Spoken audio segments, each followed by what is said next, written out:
আচ্ছা, দেখো তোমরা দেখতে পাচ্ছ কিনা আমি। হ্যাঁ ম্যাম, দেখা যাচ্ছে। হ্যাঁ, ঠিক আছে।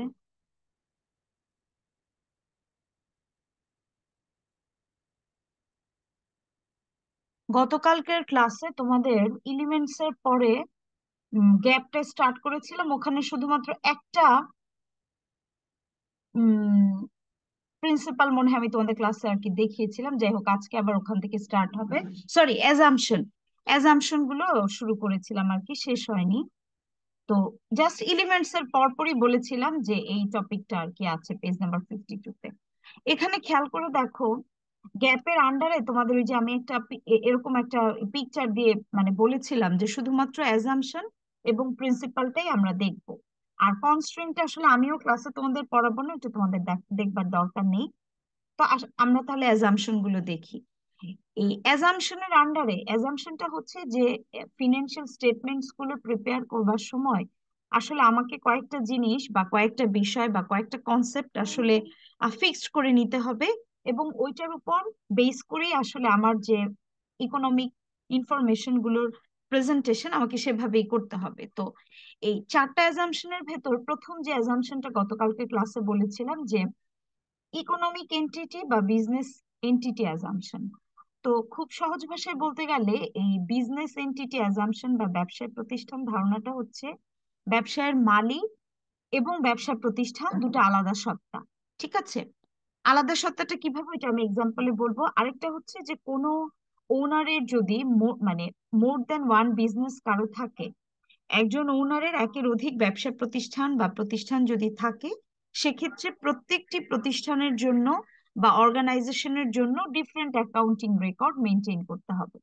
তো এটাই হচ্ছে তোমার এই বিজনেস এন্টিটি অ্যাজাম্পশনের মেইন কনসেপ্ট। এখন আমি যদি একটু এক্সাম্পল দিয়ে বলি যে কিভাবে ব্যবসা প্রতিষ্ঠান এবং মালিক আলাদা সত্তা, এবং আহ, একই মালিকের যদি একের অধিক ব্যবসা প্রতিষ্ঠান থাকে, সেক্ষেত্রে আমার অ্যাকাউন্টিং বা ইকোনমিক এন্টিটি রিলেটেড ইনফরমেশন গুলোর প্রেজেন্টেশনটা কিরকম হবে।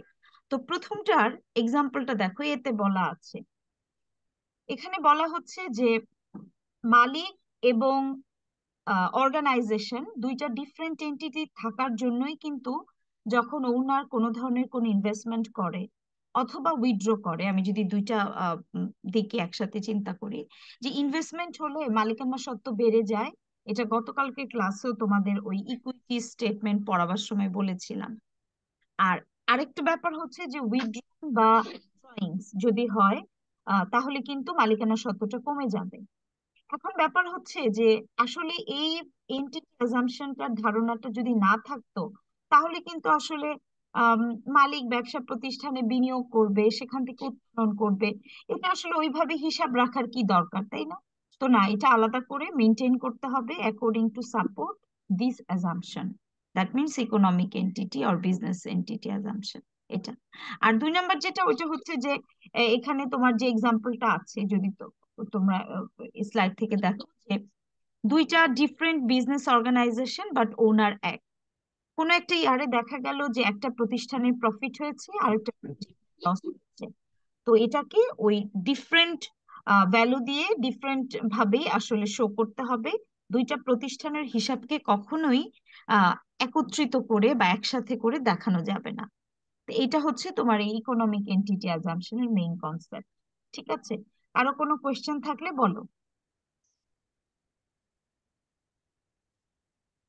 আচ্ছা, যদি না থেকে থাকে তাহলে আমরা চলে যাচ্ছি সেকেন্ড যে অ্যাজাম্পশনটা, সেটা হচ্ছে গোয়িং কনসার্ন অ্যাজাম্পশন বা চলমান প্রতিষ্ঠান নীতি। সেটা কিরকম? আমি একটু ফন্ট সাইজটা লার্জ করে দিচ্ছি। আচ্ছা, এখানে দেখো ওই অ্যাজাম্পশনটাতে ডিটেলসে যাবার আগে জিস্ট জিস্ট অংশটুকু বলা আছে। হ্যাঁ, কারো মনে হয় মাইক্রোফোনটা অন করা আছে, একটু মিউট করো, সাউন্ড। আচ্ছা, গোয়িং কনসার্ন অ্যাজাম্পশন দেখো বলা আছে, going concern offer the business to for an infinite period. আচ্ছা, তো এখানে তোমার গোয়িং কনসার্ন অ্যাজাম্পশনের মেইন কনসেপ্টটা হচ্ছে যে একটা ব্যবসা প্রতিষ্ঠান একটা আনলিমিটেড পিরিয়ড অফ টাইমের জন্য আসলে রান করবে। হ্যাঁ, তুমি যদি এটা টাইম লিমিটেশনটা বা তুমি টাইম পিরিয়ডটা ফিক্সড করে ফেলো, তখন এটা আর বিজনেস থাকবে না। হ্যাঁ, এটাই হচ্ছে এটার মেইন কনসেপ্ট। এখন আসো আমরা যদি আরেকটু ডিটেলসে যাই, এখানে একটা বক্স আকারে তোমার কলাম অনুযায়ী কিছু ইনফরমেশন আছে। কি আছে? একদম লেফট সাইডে দেখো প্রজেক্ট আর বিজনেস আছে, এরপরে দুইটারই আমাদের স্টার্টিং টাইম আর এন্ডিং টাইমটা বলা আছে। তো একটা প্রজেক্টের সাথে একটা ব্যবসা প্রতিষ্ঠানের অনেক ডিফারেন্স থাকে, তার মধ্যে খুব মেইন একটা ডিফারেন্স হচ্ছে, খুব ইম্পর্টেন্ট একটা ডিফারেন্স হচ্ছে এন্ডিং পিরিয়ডটা। হ্যাঁ, in case of business ending period is unknown. তুমি যদি সেটাকে ফিক্স করে ফেলো বা তোমার কাছে যদি সেটা নোন থাকে, তাহলে কিন্তু ওটাকে আর বিজনেস বলা যাবে না। That item should be treated as a project. সেটা হ্যাঁ হতে পারে যদি লং টার্মের জন্য হয়, তোমার ওই পিরিয়ডটা যদি আহ, একটা লেন্দি টাইমের জন্য হয়, সেটা লং টার্ম প্রজেক্ট হবে, বাট মানে বিজনেস হবে না। তো এই তাহলে বিজনেস হবার জন্য বা ব্যবসা প্রতিষ্ঠানের জন্য আসলে আমার জন্য একদম এন্ডিং পিরিয়ডটা আননোন থাকে। এখন তুমি যদি আমাকে বলো যে একটা ব্যবসা প্রতিষ্ঠান রান করছে, হঠাৎ এটা আসলে স্টপ হয়ে গেল কোনো কারণে। হ্যাঁ, হয়ে যেতে পারে ইকোনমিক সিচুয়েশনের কারণে, মানে পলিটিক্যাল কোনো রিজনে বা ইকোনমিতে কোনো চেঞ্জের কারণে। অনেক সময় দেখা যায় যে অনেক ব্যবসা প্রতিষ্ঠান শুরু হয়েছিল, বাট শুরু হয়ে যাওয়ার পরে সেটা বন্ধ হয়ে যায় বা শাটডাউন হয়ে যায়, সেটা আলাদা কথা। বাট কেউ যদি স্টার্টিং পয়েন্টে এন্ডিং টাইমটা ফিক্সড করে ফেলে, তখন সেটাকে বিজনেস না বলে প্রজেক্ট হিসেবে ট্রিট করতে হবে। এটা একটা। আরেকটা ব্যাপার হচ্ছে যে এই গোয়িং কনসার্ন, এই কনসেপ্টটা থাকার জন্যই কিন্তু অ্যাকাউন্টিং এ আমরা এই যে কিছু স্টেটমেন্ট প্রিপেয়ার করি, লাইক আমরা ব্যালেন্স শিট প্রিপেয়ার করি, আমরা ইনকাম স্টেটমেন্ট প্রিপেয়ার করি, তাই না? আমি তো জানি যে আমার বিজনেসটা কখন শেষ হবে এটা তো আমরা জানি না, কিন্তু একটা নির্দিষ্ট সময়ে বা বছরান্তে আমাদের আসলে ব্যবসায়ের অবস্থাটা বা ফিনান্সিয়াল কন্ডিশনটা জানতে হবে। তো এটার জন্য তো আর আমি ওই আনলিমিটেড পিরিয়ড পর্যন্ত ওয়েট করব না।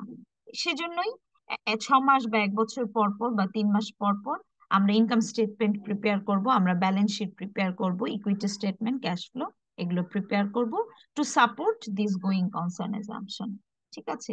তো আমি যে কথাগুলো বললাম এগুলো আরেকটু ইলাবোরেট ভাবে বলা আছে, বাট মেইন ইনফরমেশনটুকু আমি বলে ফেলেছি। সেকেন্ড, সরি, নাম্বার থ্রি হচ্ছে মানিটারি ইউনিট অ্যাজাম্পশন। এটা আসলে অত ডিটেলস আমার মনে হয় বলার দরকার নেই, কারণ একদম ফার্স্টের ক্লাসেই তোমাদের এটা সম্পর্কে বলা হয়েছে। দেখো, monetary unit implies that accounting information to B measured in terms of money. তার মানে তুমি অর্থের অঙ্কে মেজার করতে পারবে, মানিটারি ভ্যালুতে এক্সপ্রেস করতে পারবে।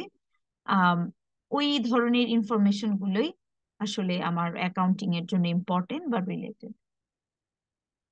তো এই ভ্যালুটা এক একটা কান্ট্রি টু কান্ট্রি আমার মানিটারি ভ্যালু টার্মটা চেঞ্জ হয়ে যাবে, ওটাই এক্সাম্পলে বলা আছে। যেটাই হোক না কেন আমার মানিটারি ভ্যালুতে এক্সপ্রেস করতে হবে। Number 4, accounting period assumption. Accounting period অ্যাজাম্পশনটা কি? হিসাবকাল ধারণা আর কি। এখানে দেখো, তোমরা তো আমাকে বলো তো, ফিসকাল ইয়ার আর ফিনান্সিয়াল ইয়ার এই টার্মসটা শুনেছো না? শুনেছো বলো? No ma'am. শুনতে পারোনি? শুনোনি কখনো যে আমাদের বাজেট যে আহ, এ, আহ, জি ম্যাডাম, অর্থ বছর। হ্যাঁ, অর্থ বছর বলো তো, ক্যালেন্ডার ইয়ারের সাথে অর্থ বছর শুনছি। হ্যাঁ, অর্থ বছরটাই উম, মানে তোমার ফিসকাল ইয়ার বা ফিনান্সিয়াল ইয়ার। ক্যালেন্ডার ইয়ারের সাথে ফিসকাল ইয়ারের ডিফারেন্স কি বলো তো? ম্যাম ফিসকাল এটা ইয়ার তো জুলাই জুন থেকে মাসে জুন শুরু পর্যন্ত হয়। হয়। হ্যাঁ, ক্যালেন্ডার ইয়ারটা হচ্ছে নর্মাল জানুয়ারি 1 টু ডিসেম্বর 31। আর ফিসকাল ইয়ার, ফিনান্সিয়াল ইয়ার বা অর্থ বছর যেটাই বলো, সেটার টাইম স্লটটা হচ্ছে July 1 to 30 জুন। আমি জাস্ট একটু কয়েক সেকেন্ডের জন্য একটু মিউট করছি।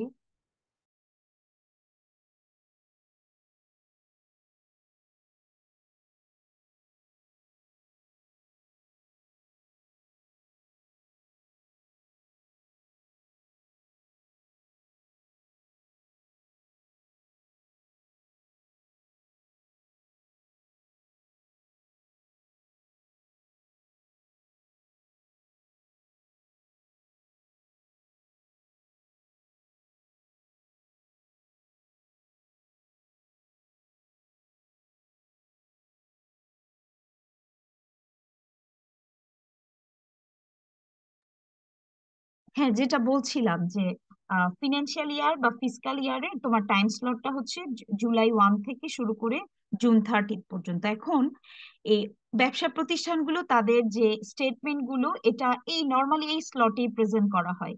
কেউ ক্যালেন্ডার ইয়ার ফলো করে, কেউ ফিসকাল বা ফিনান্সিয়াল ইয়ার ফলো করে। দ্যাট মিনস তুমি যেই স্লটই তুমি ফলো করো না কেন, তোমার টাইম লিমিট কিন্তু 1 ইয়ার, 1 বছর। কেউ সেটাকে জানুয়ারি থেকে ফলো করছে, কেউ সেটা জুলাই 1 থেকে। তো যেটাই হোক না কেন, 1 ইয়ারের। এখন কোয়েশ্চেন হচ্ছে যে আসলে তাহলে কেন ক্যালেন্ডার ইয়ার? এটা আসলে অর্গানাইজেশনের উপর ডিপেন্ড করবে। এরকম স্ট্রিক্ট বা রিজিড কোনো মানে রুলস নাই যে কারা ক্যালেন্ডার ইয়ার ফলো করবে। এটা অর্গানাইজেশনের ওন পলিসি অনুযায়ী তারা ফিসকাল ইয়ার অথবা তারা ক্যালেন্ডার ইয়ার ফলো করে তাদের ফিনান্সিয়াল স্টেটমেন্টস গুলো প্রিপেয়ার করতে পারে। ঠিক আছে।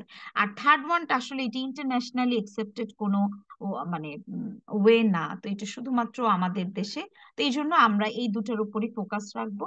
ওইটা আর কি স্কিপ করলাম এই জন্য।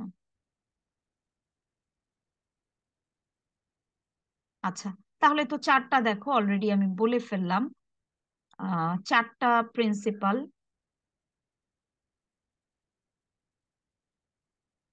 এখানে দেখো। এই যে economic entity, going concern, monetary unit assumption আর অ্যাকাউন্টিং পিরিয়ড অ্যাজাম্পশন, তো এই চারটা ছিল মানে অ্যাকর্ডিং টু গ্যাপ এই চারটা অ্যাজাম্পশন আর কি অ্যাকাউন্টিং। তো এরপরে আর একটা টপিকই তোমাদের বাকি আছে থিওরি, সেটা হচ্ছে প্রিন্সিপাল। তাহলে আমার থিওরি পোর্শন শেষ হয়ে যাবে। কারো কোনো কোয়েশ্চেন থাকলে আমাকে বলো।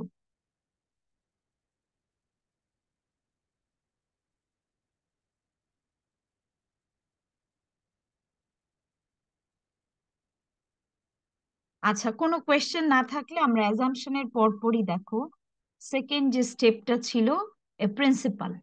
প্রিন্সিপাল গুলো দেখবে, এখানেও চারটা প্রিন্সিপাল আছে।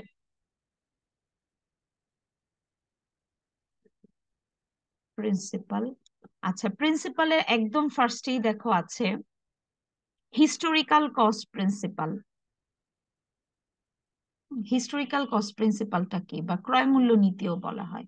একদম আমি লেফট সাইডে যে gist of information, sorry right সাইডে ওইটা একটু রিড আউট করছি, খেয়াল করো। Historical cost means the acquisition or cost price. আচ্ছা, এটার মানে হচ্ছে যে আমরা এই অ্যাকাউন্টিং এ যখনই কোনো অ্যাসেট পারচেস করব, তখন ওই অ্যাসেটটা পারচেস করার সময় অলওয়েজ আমাদের ফোকাস থাকবে, বা আমরা যে রেকর্ড করব, রেকর্ডিং এর ভ্যালুটা হবে তার কস্ট প্রাইস অথবা অ্যাকুইজিশন প্রাইস। দ্যাট মিনস আমি যেই পরিমাণ অর্থ ব্যয় করে একটা অ্যাসেট আমি পারচেস করছি। সাপোজ আমি আজকে একটা ল্যান্ড পারচেস করলাম 1 crore টাকা দিয়ে, 1 কোটি টাকা দিয়ে একটা ল্যান্ড পারচেস করলাম। সো আমার অ্যাকাউন্টিং রেকর্ডে আমি ওই কস্ট প্রাইস, আমার যে অ্যাকুইজিশন প্রাইস বা কস্ট প্রাইস, ওইটাই আমি রেকর্ড করব। হ্যাঁ, এখন খেয়াল করো এই প্রিন্সিপালটার কিছু মানে ড্রব্যাকস বা মানে ডিমেরিটস আছে, ড্রব্যাকসই বলি। সেটা কি, আজকে আমি যে ল্যান্ডটা পারচেস করেছি, তুমি according to historical cost principal যতদিন এটা আমি ওন করব, আমাকে কিন্তু এই প্রাইস নিয়েই কাজ করতে হবে। দ্যাট মিনস আমি আমার অ্যাকুইজিশন বা কস্ট প্রাইস নিয়েই কাজ করব। আমাকে তাহলে নর্মালি বলো তো যে একটা ল্যান্ড আমি যে প্রাইসে পারচেস করি নর্মালি, সেটাকে আফটার 6 মান্থ বা 1 ইয়ার বা 2 ইয়ার 3 ইয়ার্স, এটা কি কিছুদিন পর এটার প্রাইস কি অ্যাকচুয়ালি ওইটা থাকে ল্যান্ডের ক্ষেত্রে? বেড়ে যায়, বেড়ে হ্যাঁ, যায় ম্যাম, বাড়তে থাকে। যেটা হয় যে আমার প্রাইসটা বেড়ে যায়। তা এখন তাহলে তুমি তো আজকে যে ল্যান্ডটা তুমি কিনেছো যেই প্রাইসে, তুমি 2 বছর পরে দেখা যাচ্ছে তুমি অ্যাকুইজিশন প্রাইস বা কস্টটা নিয়ে কাজ করছো, কিন্তু অ্যাকচুয়ালি তো মার্কেট ভ্যালু আর ওইটা নাই। মার্কেট ভ্যালু দেখা যায় যে আমার ইনক্রিজ করে। তাহলে এই প্রিন্সিপালের একটা ড্রব্যাকস হচ্ছে, আমি কিন্তু ওই ড্রব্যাকস গুলো পরে আছে, এগুলো আমি এখনই বলে দিচ্ছি, যে অ্যাকচুয়াল মার্কেট প্রাইসটা আসলে রিফ্লেক্ট হয় না। এখন তুমি যদি কোয়েশ্চেন করো যে তাহলে এটা কেন, এটা আসলে প্রিন্সিপালসটাই ওই রকম যে আমাকে আসলে আমার যেই পরিমাণ আমি অর্থ দিয়ে আমি ওই নির্দিষ্ট অ্যাসেটটি পারচেস করেছিলাম, ওই ভ্যালুটা নিয়ে আসলে আমাকে কাজ করতে হবে বা ফোকাস রাখতে হবে। তারপরে অনেক সময় হয় যে ইকোনমিতে ইনফ্লেশন বা ডিফ্লেশনের কারণে আমার অনেক অ্যাসেটের প্রাইস এরকম চেঞ্জ হয়ে যায়। তো যেটাই হোক না কেন, আমার অ্যাকচুয়াল প্রাইসটা নিয়ে কাজ করতে হবে। আবার তুমি যদি মেশিনারির কথা চিন্তা করো, যে একটা মেশিন আমি কিনেছিলাম যে প্রাইসে, ওটা কিন্তু আবারও চেঞ্জ হয়ে যেতে পারে। মেশিনারির ভ্যালু কিন্তু দেখা গেল যে 2 বছরের পরে ওটা মার্কেট ভ্যালু কমে গেছে, ওই মেশিনের ওই প্রাইসটার আমি যে প্রাইসে কিনেছি ওইটা নাই। তো যেটাই হোক না কেন, ওয়েদার ইনক্রিজ অর ডিক্রিজ, তোমাকে ওই অ্যাকচুয়াল কস্ট প্রাইসটার উপর ফোকাস করেই তোমার রেকর্ডিংসটা রাখতে হবে। এটা। আর এরপরে সেকেন্ড যেটা আছে সেটা হচ্ছে রেভিনিউ রিকগনিশন প্রিন্সিপাল। এটা হচ্ছে আয় স্বীকৃতির নীতি। আমাকে কেউ বলতে পারবে যেটা আমি তোমাদের ক্লাসে ডিসকাস করেছিলাম কোথায়?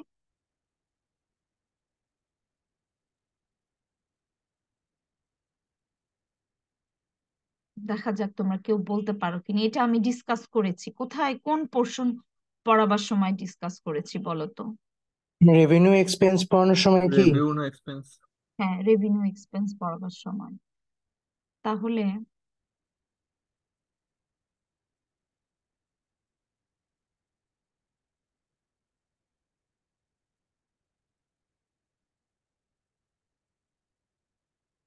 একটু দেখো রেভিনিউ এক্সপেন্স পড়াবার সময় কখন পড়িয়েছিলাম এটা। যে তোমাদের যখন এই ফার্স্ট স্টেটমেন্ট পড়াই, তখন ওই যে ইনকাম স্টেটমেন্ট পড়াবার সময় এবং ক্যাশ ফ্লো স্টেটমেন্ট, এই দুটোর মধ্যে ডিফারেন্সটা বোঝাবার জন্য একটা এক্সাম্পল দিয়েছিলাম। যে এক্সাম্পলটা বোঝানোর জন্য তোমার প্রথমেই জানতে হতো যে আসলে আয়টা কি। তারপর আমরা দেখেছিলাম যে কতটুকু পোর্শন, মানে যদি তোমার ক্যাশ ট্রানজেকশন হয় তুমি কিভাবে শো করবে, যদি পুরোটাই ক্রেডিট বা ধারে হয় তখন তুমি কিভাবে দেখাবে, আবার কিছু পোর্শন যদি ক্যাশ হয় কিছু পোর্শন ক্রেডিট থাকে তখন তুমি কিভাবে দেখাবে। তো এই ব্যাপারটা যখন ডিসকাস করা হয় এটার সাথে এখন আমি যে তোমাদের রেভিনিউ রিকগনিশন প্রিন্সিপাল পড়াবো অলমোস্ট সেম। তারপরেও আমি আবার বলছি যে মানে according to revenue recognition principle, রেভিনিউটা আমরা কনসিডার করব when the ownership of goods is transferred from seller to buyer। যখনই কোনো গুডস বা সার্ভিসের ওনারশিপটা ট্রান্সফার হয়ে যাবে, ঠিক ওই পয়েন্ট অফ টাইমেই সেলার আসলে ওই ট্রানজেকশনটাকে তার অ্যাকাউন্টিং যে রেকর্ডস আছে সেখানে রেভিনিউ হিসেবে রেকর্ড করবে। তো এটা তো রেভিনিউ। এখন এই রেভিনিউটাকে আবার অনেক সময় আমরা রিয়েলাইজড বলি, রিয়েলাইজেবল বলি। সেটা কিভাবে? রিয়েলাইজড পোর্শন কি আর রিয়েলাইজেবল পোর্শন কি খেয়াল করো। যখনই রেভিনিউ হয় বা রেভিনিউ সেলার রেকর্ড করে তখন কিন্তু ওটা আর্নড হয়ে যায়। That means exchange of exchange হলেই, ওনারশিপ ট্রান্সফার হলেই ওটাকে আমরা আর্নড রেভিনিউ বলবো। হ্যাঁ, এখন চলে আসো, আমি আরো দুইটা টার্মস বলেছি, একটা হচ্ছে রিয়েলাইজড আর একটা হচ্ছে রিয়েলাইজেবল। এটার মানে কি? রিয়েলাইজড হচ্ছে যে ওই পয়েন্ট অফ টাইমেই যদি টোটাল অ্যামাউন্টটা আমি ক্যাশে রিসিভ করে ফেলি। দ্যাট মিনস তুমি 50,000 টাকার গুড সেল করেছিলে, total amount was received in cash. Revenue তো 50,000 টাকা, ডেফিনেটলি তুমি এখানে আরো স্পেসিফিক করে বলতে পারো যে realised in cash total amount. তাহলে রিয়েলাইজেবল কি? রিয়েলাইজেবল অ্যামাউন্ট হচ্ছে যে ইন ফিউচারে আমি যদি কোনো অ্যামাউন্ট আমি মানে আমার যাদের কাছে সেল করেছি তাদের কাছ থেকে যদি আমি রিসিভ করি। এখন আমি যদি বলি টোটাল ট্রানজেকশনটাই ধারে হয়েছিল, তাহলে কিন্তু তোমার total realisable amount in future হচ্ছে 50,000 টাকা। আর আমি যদি আবার ডিভাইড করে ফেলি যে 25%, সরি 50% ক্যাশ, 50% ক্রেডিট, তখন তুমি বলতে পারো যে 50% amount is realised in cash and the rest part is মানে will be realizable in future। এখন এই জন্য আমি এই এক্সাম্পলটাতে ব্যাক করলাম। দেখো আমি এতক্ষণ যে কথাগুলো বললাম, এই যে earned, either realised or realisable, মানে হচ্ছে যে আর্নড তুমি কখন বলবে, বা রিয়েলাইজড অ্যামাউন্ট বা রিয়েলাইজেবল অ্যামাউন্ট আমরা কিভাবে বলতে পারি। এটা এখানে আবার এক্সাম্পল দিয়ে বলা হয়েছে, এগুলো অলরেডি আমি বলে ফেলেছি।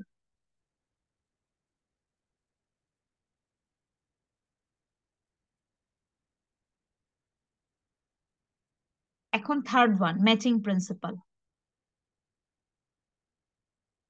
ম্যাচিং প্রিন্সিপালটা দেখো, ম্যাচিং প্রিন্সিপালে বলা হচ্ছে যে matching principle matches revenues and expenses of the same period in the income statement. এটা একটু খেয়াল করবে।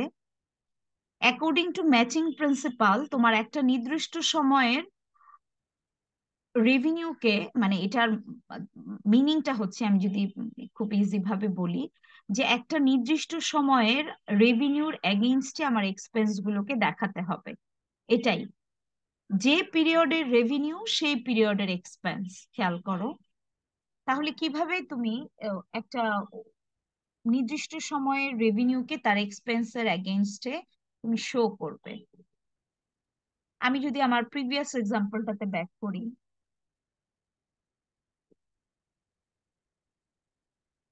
আচ্ছা, এই এক্সাম্পলটাতে দেখো, এটা ওই যে তোমাদের আগে, মানে আমি একটু আগেই যেটা ডিসকাস করে গেলাম, যে ওই সেলস এর ব্যাপারটা বোঝানোর জন্য রেভিনিউ। এখানে এক্সাম্পল ওয়ানে দেখো, রেড কালার দিয়ে একটা ইনফরমেশন লেখা আছে, সেটা হচ্ছে ফর মার্চ টোটাল এক্সপেন্স ওয়াজ টাকা 10,000, but the company will pay this in next month. খেয়াল করো, শুধুমাত্র তুমি এক্সাম্পল ওয়ানটা দেখো, অন্য কিছু দেখার দরকার নাই, টু থ্রি এগুলো না। বলা হচ্ছে যে মার্চ মান্থে সেলস ছিল 50,000 টাকা। ওই সেলসটা আসলে একটা ক্রেডিট সেলস ছিল প্রতিষ্ঠানের জন্য। আর ওই মান্থের জন্য বা ওই সময়ের জন্য প্রতিষ্ঠানের এক খরচ ছিল, একটা এক্সপেন্স। এখন কি খরচ বলো?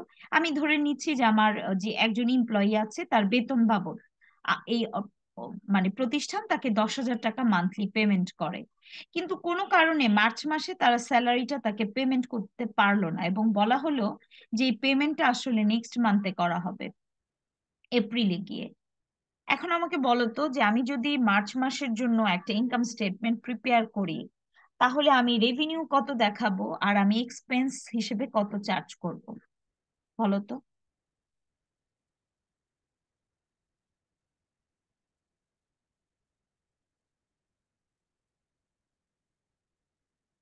ম্যাম, কোশ্চেনটা একবার একটু বলা যাবে? হ্যাঁ, কোয়েশ্চেনটা হচ্ছে যে তুমি এক্সাম্পল ওয়ানের উপর বেস করে যদি একটা ইনকাম স্টেটমেন্ট প্রিপেয়ার করো, তাহলে আমাকে রেভিনিউর অ্যামাউন্টটা বলো আর তার এগেইনস্টে এক্সপেন্সের অ্যামাউন্টটা বলো, এটাই। ম্যাম revenue কে যেটুকু 40,000, সরি, বুঝতে পারিনি। 40,000 revenue. 40,000 রেভিনিউ আর 10। রেভিনিউ তো 40,000 কেন হবে? রেভিনিউ তো হবে 50,000। রেভিনিউ 50,000। আর আমি তো একটু বলেই দিলাম, এটা তো আগে, একটু আগেও বলে গেছে। বলো তো এক্সপেন্স মার্চে কি দেখাবে, বা দেখালে কত হবে?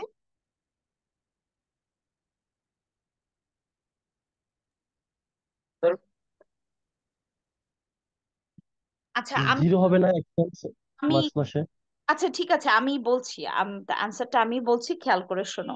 তুমি যদি মার্চ মাসের জন্য একটা ইনকাম স্টেটমেন্ট প্রিপেয়ার করো, আমরা তো জানি যে ইনকাম স্টেটমেন্টে অনলি রেভিনিউ আর এক্সপেন্স আমরা দেখাই, তাই না? অন্য কিছু তো আসে না।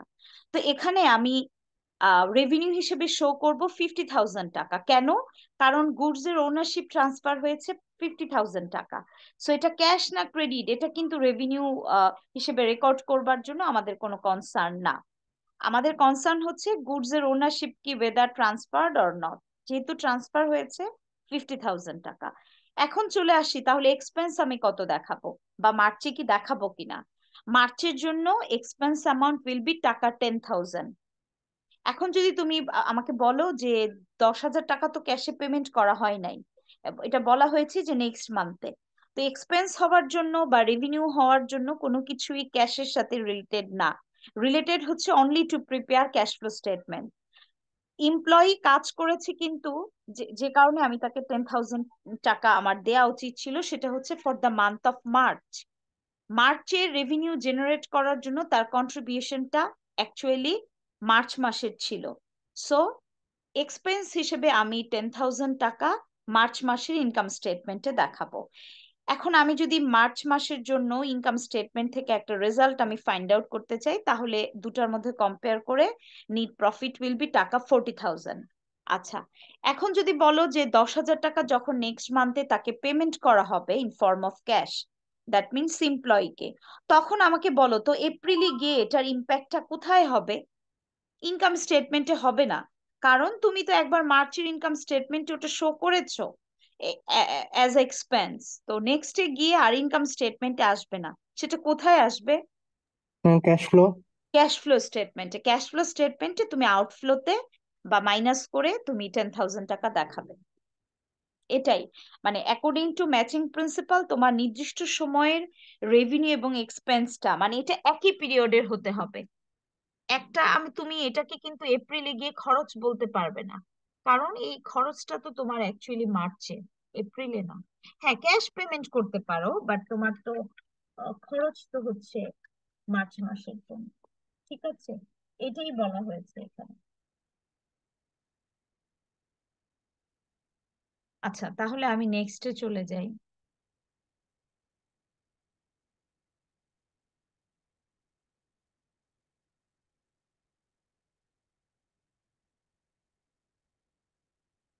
নেক্সট ওয়ান হচ্ছে আর একটা প্রিন্সিপালই বাকি আছে, সেটা হচ্ছে ফুল ডিসক্লোজার প্রিন্সিপাল। ফুল ডিসক্লোজার প্রিন্সিপাল হচ্ছে, তুমি হেডিং থেকেই বুঝতে পারছো যে ফুল ডিসক্লোজ করার কোনো একটা ব্যাপার থাকে। সেটা কি? Full disclosure principle dictates that financial statements and related notes should be disclosed.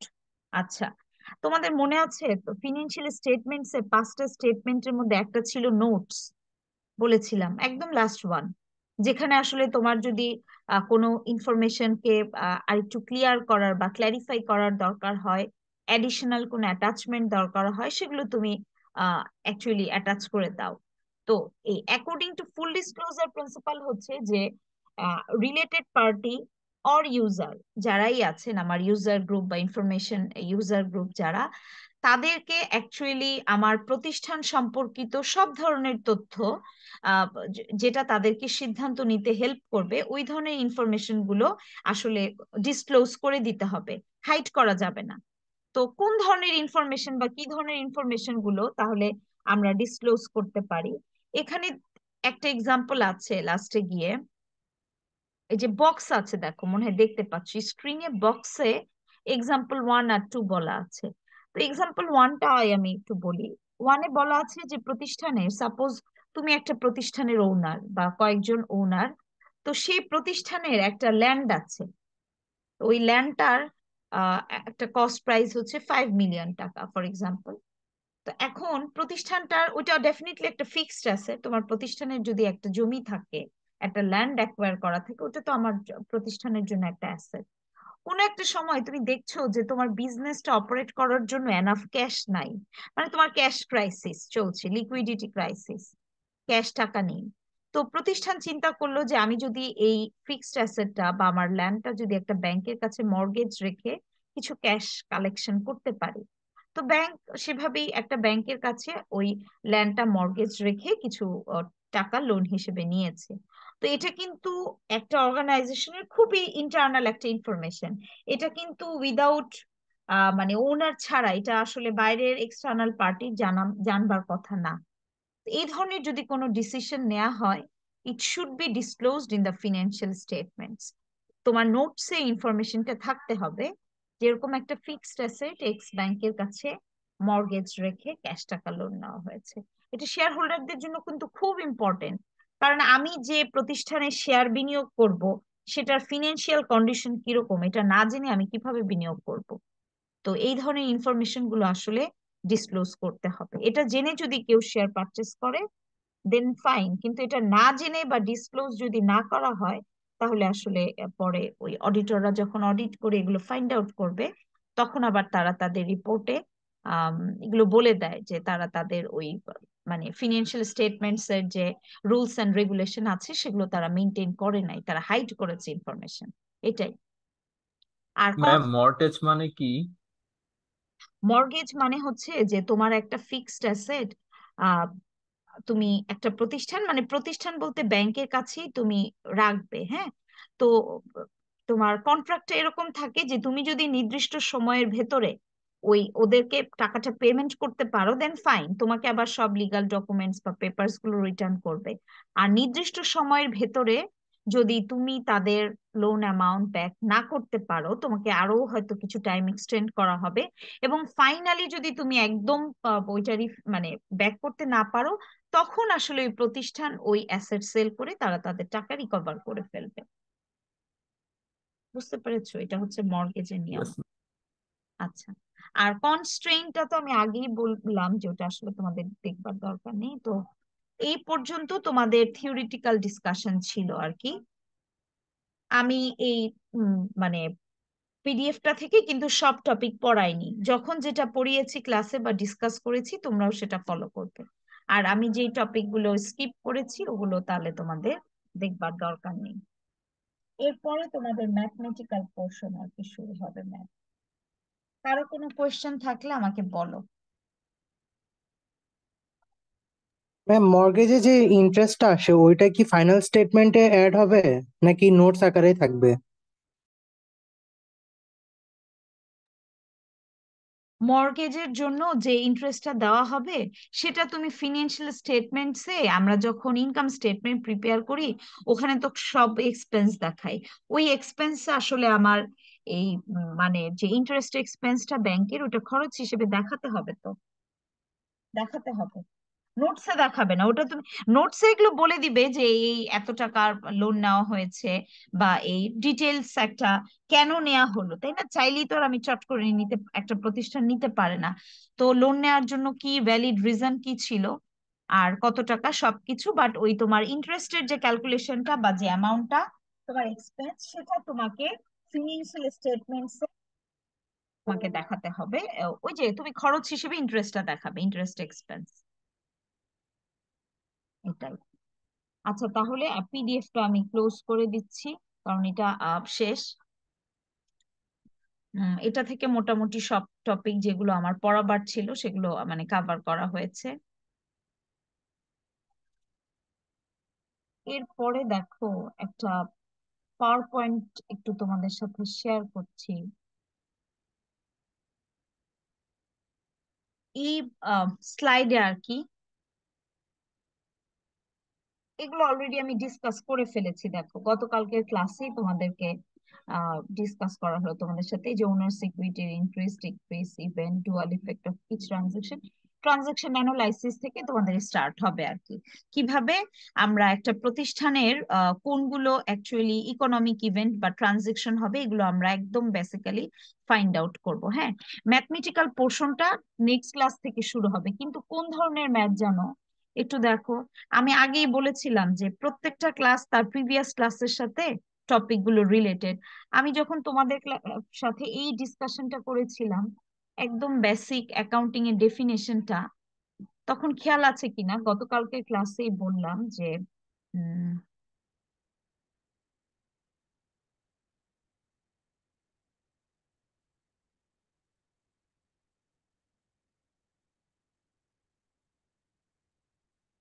এই যে দেখো এই এই সিস্টেমেটিক ওয়েটা কি ছিল। সিস্টেমেটিক ওয়েটা একদম ফার্স্টেই বলেছিলাম যে অ্যানালাইসিস ট্রানজাকশন আর ইকোনমিক ইভেন্টস।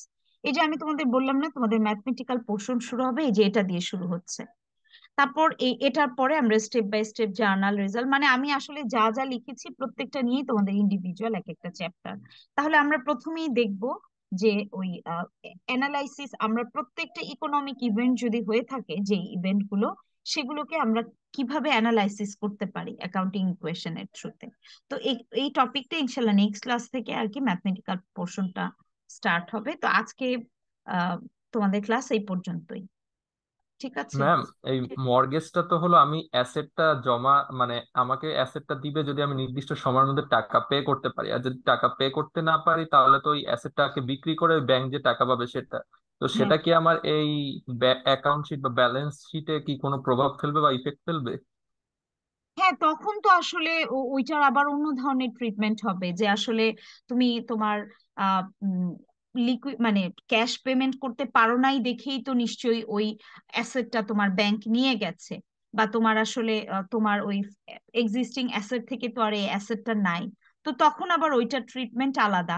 ওইটার জন্য তোমাকে নোটস আকারে ডিটেলস দিয়ে দিতে হবে যে কেন তুমি ওই নির্দিষ্ট সময়ের মধ্যে প্রতিষ্ঠান পারেনি তার আহ উম, মানে ক্যাশটা ব্যাংকের কাছে বা লোন অ্যামাউন্টটা পে ব্যাক করতে, ওইটার এগেইনস্ট রিজন গুলো বলতে হবে। তার মানে ব্যাক করতে পারো নাই মানে অ্যাকচুয়ালি তোমার অর্গানাইজেশনের অ্যাকচুয়ালি মানে অপারেটিং অ্যাক্টিভিটিসটা স্ট্রং না, তাহলে তোমার এনাফ ক্যাশ নাই, ক্যাশ জেনারেট করা যায়নি দেখেই তো মানে সেই ব্যাংক যে ব্যাংকের কাছে ছিল সেই ব্যাংক আসলে আমার অ্যাসেটটা সেল করে দিয়েছে। এটার জন্য রিলেটেড সবকিছু নোটস আকারে দিয়ে দিতে হবে যে আমার অ্যাসেটটা আসলে কত প্রাইসের ছিল, আমি কত টাকা ব্যাংক থেকে লোন নিয়েছিলাম, আমি কত পেমেন্ট করতে পারলাম না যে কারণে আমার অ্যাসেটটা আসলে আহ মানে ব্যাংক ওইটা হোল্ড করে নিয়েছে। ওইটার একটা ইফেক্ট তোমার ব্যালেন্স শিটে থাকবে, নাহলে হুট করে একটা অ্যাসেট তো নেই। কিন্তু ব্যাপারটা হচ্ছে কি জানো, যে যখন মর্গেজ দেয়া হলেও কিন্তু ওই পিরিয়ড পর্যন্ত প্রতিষ্ঠান তার অ্যাসেটটা তার ব্যালেন্স শিটে দেখাবে, তখনও কিন্তু ওই অর্গানাইজেশনের ওনারশিপটা থাকবে। ওনারশিপটা চলে যাবে যখন ইন কেস যদি মানে অর্গানাইজেশন ফেল করে তাদের ওই নির্দিষ্ট সময়ের মধ্যে অ্যাকচুয়ালি টাকাটা পেমেন্ট করতে। কিন্তু এটা নর্মালি কিরকম হয় জানো, ওই যে টাইমের জন্য নেওয়া হয় লোনটা, যদি কোনো কারণে টাকা ব্যাক না করতে পারে তখন কিন্তু আরেকটু টাইম এক্সটেন্ড করা হয় এবং বারবার তাদেরকে রিমাইন্ডার দেওয়া হয়, এরকম হুট করেই সেল করে দেওয়া হয় না। অনেক সময় দেখা যায় যে হয়তো খুব মানে ইনস্টলমেন্ট বেসিসেও পেমেন্টটা করে, যে ঠিক আছে আমি একবারে দিচ্ছি না, বাট আমি কয়েকটা, আমাকে আরো একটু টাইম দেওয়া হোক, একদম লাস্ট মোমেন্টে। কারণ একটা অর্গানাইজেশন তো চায় না যে হুট করেই তাদের একটা ফিক্সড অ্যাসেট আসলে এভাবে চলে যাক, এরকম। বাট যদি হয় ডেফিনেটলি ওইটার একটা ইম্প্যাক্ট ব্যালেন্স শিটে থাকবে। Thank you ma'am. সালাম আলাইকুম ম্যাম। হ্যাঁ, ঠিক আছে তাহলে। আর তোমাদের আইডি গুলো আমাকে জাস্ট একটু ইনবক্সে দিয়ে দাও, আমি এটা নোট ডাউন করে রাখবো। তো আজকের ক্লাস এই পর্যন্তই, তাহলে সবাই ভালো থাকো, থ্যাংক ইউ।